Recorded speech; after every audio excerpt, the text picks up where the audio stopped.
On this episode, we're talking with Ben Riehle, how we went from a 14-year-old kid sweeping new builds to running the top real estate team in Tucson, Arizona. Enjoy.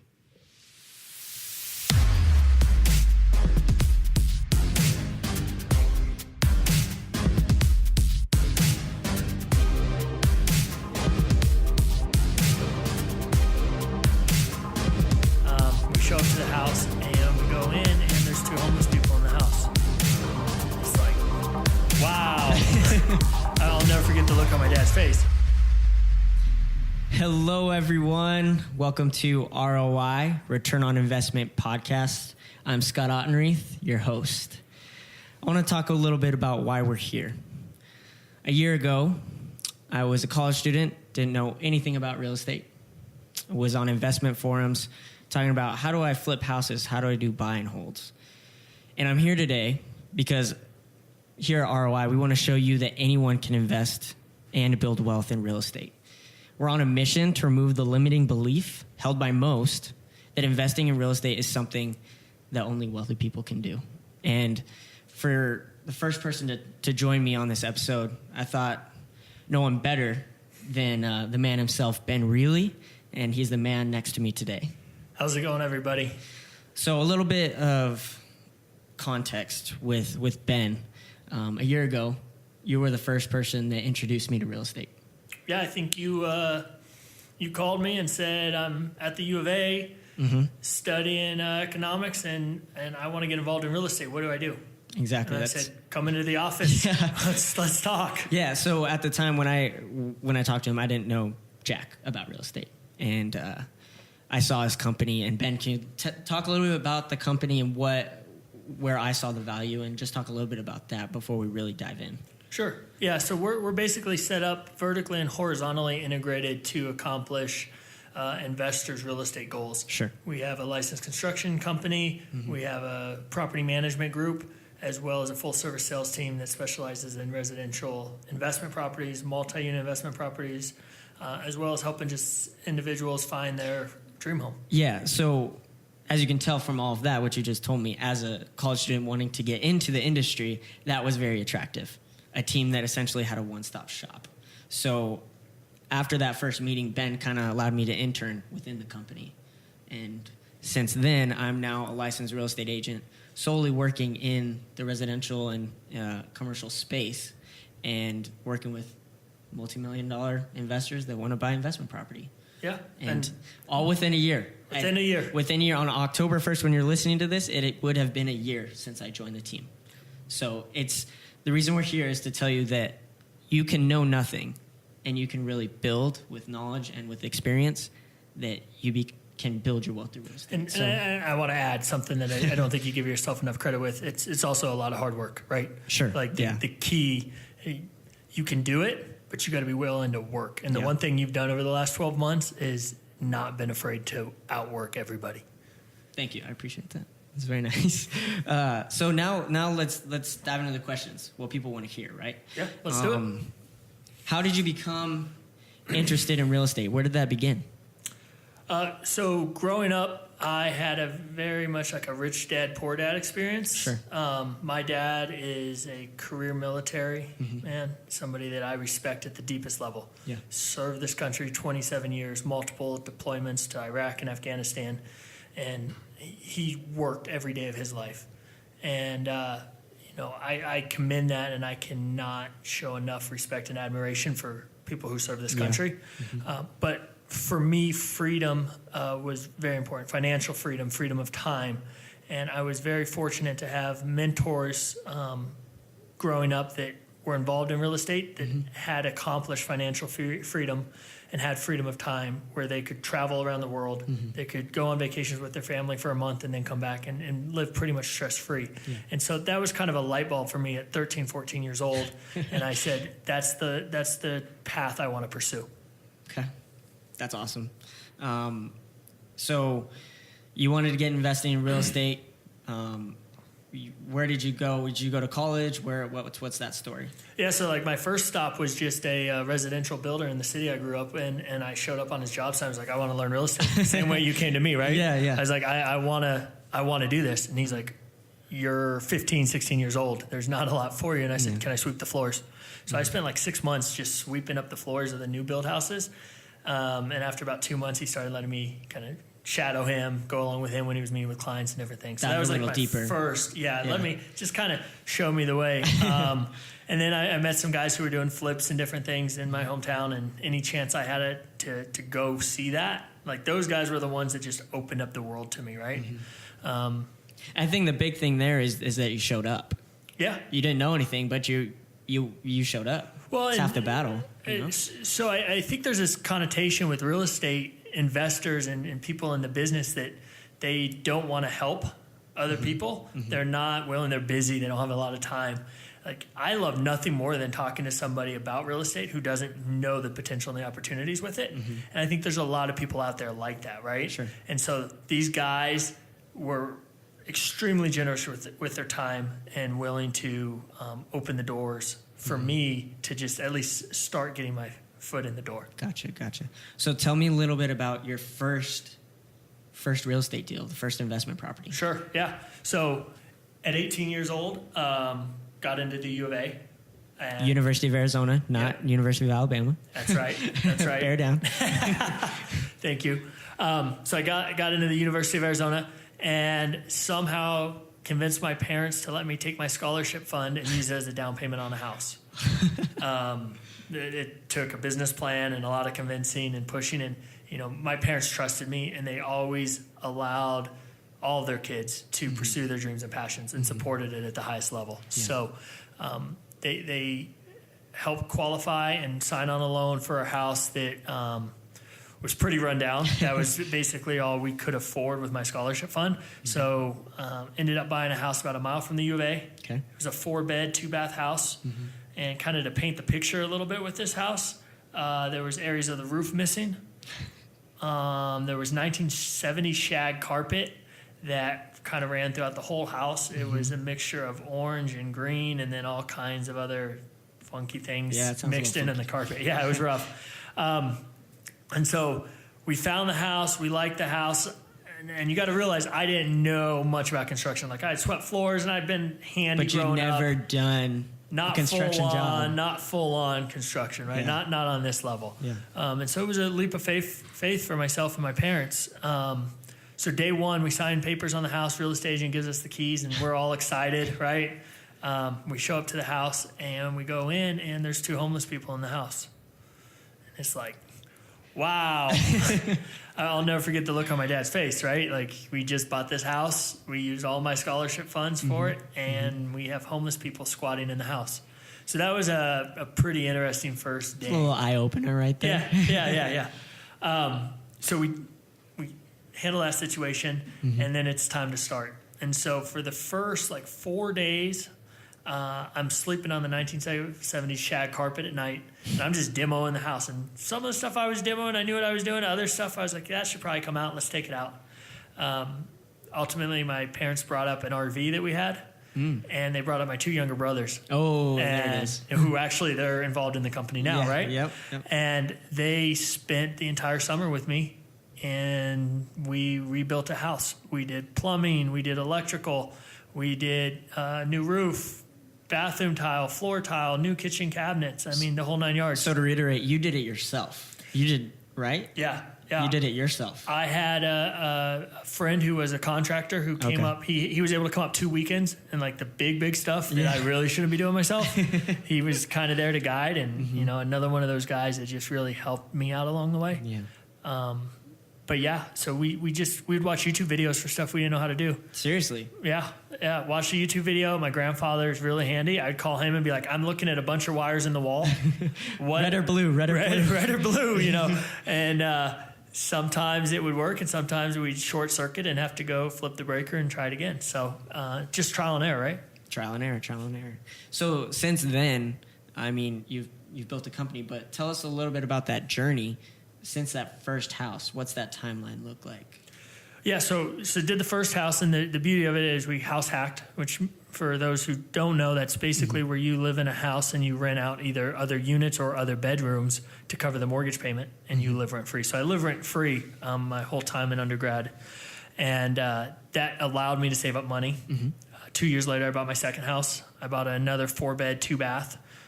The market had crashed at this point. So my first house I bought kind of at the peak of the market, and that was a little rough, but then it rapidly went to the bottom, and I was able to get in at that time, and that allowed us to really gain some understanding of what we were doing at a really good time. So tell me a little bit about, so when you're purchasing the property, where did you get the funds from? Were you working? Was it gift money? What did that look like? Yeah, for the second one? Yeah, for the second one. Yeah, so for the second property, I had sold security systems door to door. So I was doing that on the weekends, and then I was also working construction while going to school 4 or 5 hours at night. Any investor that needed anything done, like I would just say, yeah, I can do it, and I'd figure it out. So I was doing drywall, I was doing texturing, installing cabinets, demo, anything I could do. So I had some pretty good cash flow coming in, and because I'm not paying rent, saving all my money, I had a very clear vision and focus. The guys that mentored me early on, they were like, get to 10 houses, get them paid off, and you never have to work another day in your life. And so that's what we push towards. That's awesome. So you what I love about that is that you earned that second house. You earned every single penny of that you went and you door knocked and sold security systems, and you worked because you had a goal. Yeah, it's back to anybody can be successful in real estate. You got to work hard, right? Exactly. You got to be lucky. I'm the first one to say I was extremely lucky. Parents, they signed for the first loan. Grandparents signed for the second loan. They didn't have to put any money up, but they did sign for the loan. So there's an element of luck, but I am a firm believer you create your own luck, right? Sure. I completely agree with that too. Yeah. So then, since then, what was... Because at first, right, you just wanted to be wealthy through real estate. Yeah. Where was that shift to build a real estate company? Yeah, so probably around house 4 or 5. Okay. I was building a portfolio. I was doing a lot of flips as well. Because the market crashed and was on the way back up, we were able to be pretty successful flipping houses, some buddies of mine and I. And every step of the way, it was just so many challenges and struggles because we could not find a good contractor. We could not find a good property manager. Yeah. The real estate agents really didn't understand investing at a high level that I was working with at the time. And so I'm pretty entrepreneurial, and it finally dawned on me. I was like, there's got to be a better way to do this. And that really set me on this quest to figure it out. And through the connections and the relationships that I was building, I met Noel, who runs our construction company, and is a partner of mine now. I met Jake, and although we didn't get into business right away, it was another connection that I met of somebody who thought similarly to myself. Yeah, so for a little context, Jake Arnold is in our investment team too. He runs apartment complex deals, a lot of stuff like that. How did you meet him? That's a funny story. Yeah, it's not that funny. I don't like that story very much. Yeah, so Jake and I we're investing on the same street. It's a street that we've now done probably 30 houses in a 2-3 block radius, right? Between the two of us. And there was a house that was going up for sale. It was a foreclosure, bank owned, and the bank was like, submit your best offer. I offered $42,000. Jake Arnold offered $42,300. Jake won it. So I saw him and his dad working there a couple days later, and I stopped. I was like, hey, I'd love to buy this. Would you like to make a couple $1,000s real quick and just sell it to me? And we were playing the same game, and they were like, no, we're going to hold this. Sure. But that's where we met, and we realized we were doing much of the same thing. He was running professional track still at the time, and I was still in school. I think I was in law school at this time, or getting ready to go into law school. So we were still piecing that together, the business side of it. But you start surrounding yourself with like-minded people, and then the business kind of just evolved from that. Yeah, I just love that story, how you guys met. Yeah, it's just, it's pretty funny. I'm sure he does. So now we have this company that essentially one-stop shop. You have management, construction, and sales. Yeah. Where is that team at now? What are we working on? Yeah, so, I mean, as a whole, we're working on building wealth at a high level, right? Inside of the team and outside for our clients. At the end of the day, that's what our passion is. That's what our big why is as a company, right? Yep. Build wealth through real estate so that you can dream bigger and live extraordinary lives. Exactly. It's very simple. We now see that we have a platform to do that. And we see so many people that when they hear about it, their eyes kind of get open to real estate, right? One of the guys on the team, he talks about when he heard my story of real estate, it was like somebody put glasses on him and he just started seeing the world differently. And I think we're at a place now we've done this long enough. We have enough of a track record that we need to get that story out there. And that's really what I'm passionate about. Yeah. And so this podcast is an example of that, working with the clients that we work with, the different seminars we're putting on. It's all geared towards showing people that you can build massive wealth through real estate, starting from a very little amount of capital and a very little understanding, if you're willing to do the hard work. Exactly. So specifically, as a company, what kind of projects, what's in the pipeline right now? Yeah, we just closed on a 61-unit apartment complex for some clients out of California. It's a full reposition, so we're going to utilize our construction company to go in and remodel the units. We're using our management team to bring in a higher level of management, increase the rents, and then these particular clients are going to want to exit the property in the next 18 to 24 months. So we're doing that. We have a 96-unit hotel under contract, and we're working on some different strategies in that space, converting it to maybe student housing, a few other options there. We just closed on a 6-plex and a duplex for the company, so we're continuing to build the asset holdings inside of our company. And everything from like single-family homes all the way up to large multifamily. There's opportunity in each of those markets. It just depends on the investment strategy that individuals are pursuing, right? So, in your opinion, why did you choose real estate over, stocks, Bitcoin? I know you wanted to do Bitcoin a while back, but why, in your opinion, why real estate? So I'm a control freak. I think a lot of people would agree with that statement in me. It's true. And with thanks, with real estate, you really have a high level of control, right? To a large extent, not completely, but to a large extent, you can control how well the asset is managed. You can control what type of remodel is done. You're really taking your future into your hands, and that was the piece of it when you look at investing in the stock market or any other area outside of real estate that I've seen, unless you're starting businesses, which the entrepreneurial side, I love starting companies as well. But any space of investing there where I don't have control over the investment, it's not something that I'm particularly interested in at this stage of my life. I think down the line that's probably going to shift and transition, but for right now, from a sweat equity standpoint, I can get the most bang for my buck, and so that's what I look for. As far as financing, what's your opinion on using banks' money? Do you buy with cash? Do you get loans on property? How do you play that? Yeah, so that's a good question. Everybody has a different risk tolerance, right?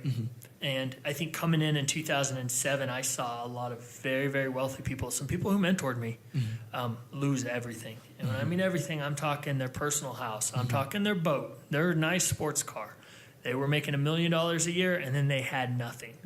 And so I'm pretty risk averse. And so I do believe in leverage. That's how you maximize your returns. But it's very calculated leverage, and it's very, very much done purposefully with levels of protection in there, because at any point you could see a reset, and I want to make sure I'm prepared for that. So if it's a new investor, in your opinion, would you recommend they save up to buy one property with cash, or do they save up and get a loan on a property? Use a little less capital. Yes, I think everybody's going to be different, right? Yeah. At 21 years old, 22 years old, if you don't have a family and you don't have kids and you can roll the dice a little bit. I live close to the edge for a long time, right? It was, there's $3,000 in the bank account. We need to make sure some things happen because we don't have the payments coming up the next month. Well, yeah, it just goes back to that first house. Right. Homeless people, you didn't know construction, but you did it. You were able to have a little risk there. Exactly. Now, if I have 3 kids and I'm just starting out, in real estate, I'm going to have a bigger nest egg. I'm going to make sure I have enough to cover 6 months of the payments, and I'm going to make sure that the property is a pretty safe investment. I don't think I would go buy that first house that I bought with no knowledge if I had other commitments and other priorities in my world. Gotcha. So if you're talking to someone who's never invested and they don't know anything, kind of like you were talking to me, I wasn't in a position where I could invest. I just wanted to learn. How do they get started? It's a good question. There's so many amazing resources online. Like that's a great starting place. Great forums, great different, even on Facebook, there's awesome groups that you can get a part of. Bigger Pockets is a great group to really start learning about investing. And then it's just kind of like picking up the phone and calling people and seeing who will have coffee with you. If somebody calls me and says, listen, I've looked you up, I see what you're doing, I want to get involved, could I buy you lunch? I'm going to go to that meeting. It probably won't be the first call. I'll make you work for it a little bit. Yeah. But I'm going to go to that meeting and talk to you. And so it's putting yourself out there like with anything else, and start having the conversation. Like the key is just having the conversation and talk to people who are doing it. Because if somebody new who doesn't know anything about real estate investing sits down with me for 30 minutes, I can guide them through the first 1 to 3 years of what they need to do to get involved in real estate and explain what the options look like. Yeah. So I think it's just reaching out and finding mentors. Like that is the name of this game more than anything else, having great mentors. It's what you did. It's what I did with you, as you're kind of like my mentor. Didn't know anything. You just got to make the call. You have to be willing to put yourself out there and understand that you're not going to know anything. Get out of the comfort zone. Yeah. Be willing to have a little egg on your face. I mean, that's what it's all about, right? Exactly. If you're willing to do that and you're willing to do the grunt work. I mean, you came into the company and it was not fun, exciting activities that we gave you for the first 3 months. I completely agree with that. We were not expecting you to stick around. It was like, if Scott comes in tomorrow, we'll give him something. And if he comes in the next day, we'll give him something. And eventually he won't come in anymore. And instead, you stayed later and you did more. And from there, at that point, you created your own luck. You created your own avenue for success. And I think that we see that a lot. Like you see that in real estate. We're in the industry. You see that's the trick. But I think the general public doesn't understand. It's just putting yourself out there. It's showing up. Showing up is 90% of this game. Yeah, 100% agree. So now we're kind of wrapping it up. Yep. We're going to do our lightning round. Okay. It's where we're going to ask every single guest on the show. There's 4 general questions we're going to ask. Fantastic. And try to answer them as fast as possible. Okay. So that's called a lightning round. I got you. All right. What is your favorite real estate or business book that you've ever read? Ooh. Wow, that's a good one. You read a lot. I have to commend Ben on that. Thank you. So I don't know there's going to be real estate. Relentless is one I just finished recently, and I just love that book. Like from a pure go out and just get it, be hungry. It's more of a motivational book. Motivational, it'll kick you in the ass, right? Yeah. I really like that book. I'm going to cheat a little bit. Let me open my Audible. No, that's fine. I don't know nothing's popping in my head. I know this is lightning round, and that's horrible, but I would rather give some good advice. For negotiations, never split the difference is the game changer. 100%. You want to learn how to talk to clients. I think it's mandatory reading on our sales team, right? It definitely is. Yeah, so that's a great one. One that kind of sparked my interest, 4-Hour Workweek by Tim Ferriss. Tim Ferriss is solid. Awesome book. Awesome book. What else do we have on here? Power of Habit. Power of Habit is just a great book to change the way you view the world and really implement habits to ensure that you are uberly successful. That's probably good for that question. Should we change the question to books? I can't give you just one. I wouldn't be able to give you just one. I'm sorry. No, that's good. What is the weirdest deal you've ever been involved in? Let's not do the first one because that one is a little weird. But another deal. But give us the little story. I'm gonna give the story of the second deal, right? Second deal. And this is my unicorn. Like I'm waiting for this property to come back on the market because at some point I will own this property, right? Got it. But it goes back to what kind of fundamentally caused me to start this company. Is I had an agent who didn't know what they were doing. Yep. If I represented me back then, if you represented me back then, we close on this deal and it's $100,000 profit. Yep. And at 20 years old, that was a game changer, right? It's probably good I didn't make that much money starting out. I needed to have some hard knocks. But basically it was a 4-bedroom unit in the front and a rundown 4-bedroom house in the back. The front house was brand new. I want that deal. Sure. Yeah, right? Brand new front house, back house, rundown. I was going to rent out the front house, live in the back house. Mm-hmm. House hacking 101, right? Mm-hmm. Beautiful. Second deal, the other house was already rented. But it was funky because the guy, it's the bottom of the market, the guy's being foreclosed on. He has to move quick. He can't make the next payment. Bank is going to foreclose. We can't close on the deal. It was a short sale. So I come up, I'm at this point I was taking risk. I write him a check for $2,000, non-refundable. Give me 2 more weeks, extend the contract 2 more weeks because we had not got the loan in place, right?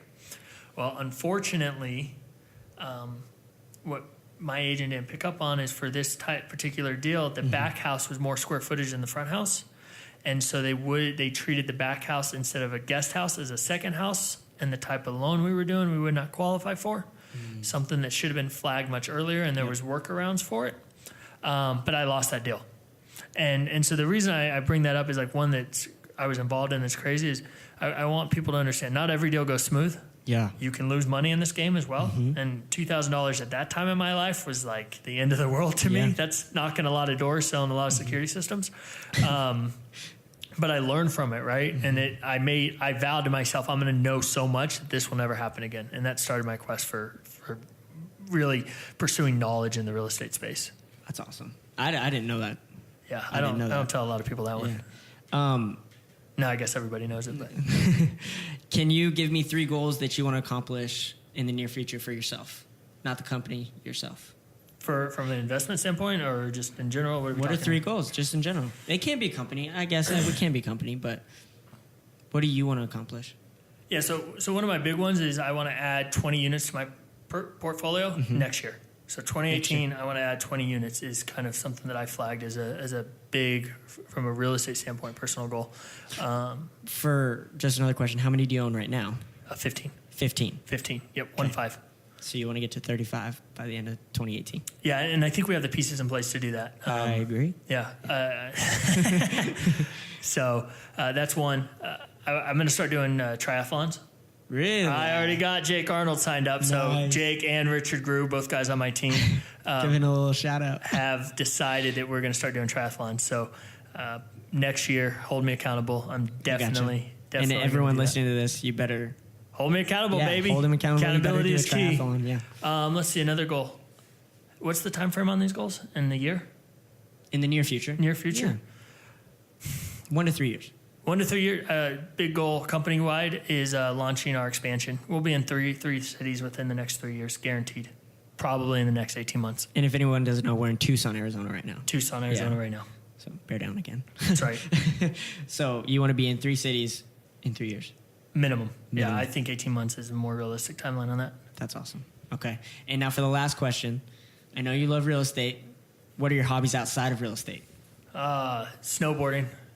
Got my season pass, all the Colorado mountains. I'm going to be out there a lot this winter. Love being on the lake. Love working out. So avid weightlifter, runner, anything that's physical activities, I really enjoy. You're a pretty good dancer, too. I love dancing. You're a pretty good dancer. Thank you. Didn't you win a competition? We've won a couple competitions. Yeah. Country dance and 2-stepping. It's a little hobby of mine. I really enjoy. I think I'm going tonight, actually. Nice. So that wraps up all the questions. Perfect. Any final words for anyone listening if they want to get interested in investing? Just any final words? So if you've made it this far through listening to me talk, you're ready to take the next step. And the next step is honestly just reaching out. Get out there, whether it's me, whether it's somebody on our team or somebody else. Just make the calls and understand that it can change your life. Real estate investing and understanding the opportunities in this world will change your life. So I cannot recommend enough just making the first step. It's that simple. How can people find you? How can people find me? You probably know that better than I do. Well, I want you to answer it. They can email me. They can call me. Are you going to put that? I'll put it in the description. Okay. Put the office number. Don't put my cell phone number out there. Yeah, thanks. You can add me on Facebook. The Facebook team page is facebook.com/ David? Apex. APEXAZ. Yeah, something like that. I'm sure if you type in Apex team, you'll find us. I'll put everything in the description. And would you be open to having, obviously you're kind of like a CEO, are you open to talking to people, have a conversation about investing in real estate? 100%. 100%. Yeah, I will probably have you start the conversation with somebody on the team that I think can have help assist along the way. But if they're serious about it, I'll make time for anybody. This is my passion. And that's my thing about Ben is he's doing all these things. He's dancing, doing triathlons, and running a company. But he will literally take time to talk to anyone about investing in real estate, whether it's a 21-year-old college student like myself who didn't know anything. He sat down for an hour-long conversation first time I met him. He didn't know anything about me, and he took an hour out of his day to talk to me about real estate. Yep. So, and I think that was like at 6 or 7 at night, right? I told yeah, you it was late. Yeah. And so if you want to have a conversation, Ben's available. He's willing to make it work. So everyone, thank you so much for listening to the first episode. We're going to be releasing one a week. One a week. So very excited. Awesome. We have awesome guests lined up. Next week is actually going to be Jake Arnold. Now, I will be tuning in for that. I'm going to hear him. He'll probably tell the same story about getting... I'm going to ask him about it, get his perspective. So wonderful. Very excited about that one. Everyone, thank you so much for listening. We hope you have a great week, and tune in for the next episode. Make the first step. Just do it. Just do it.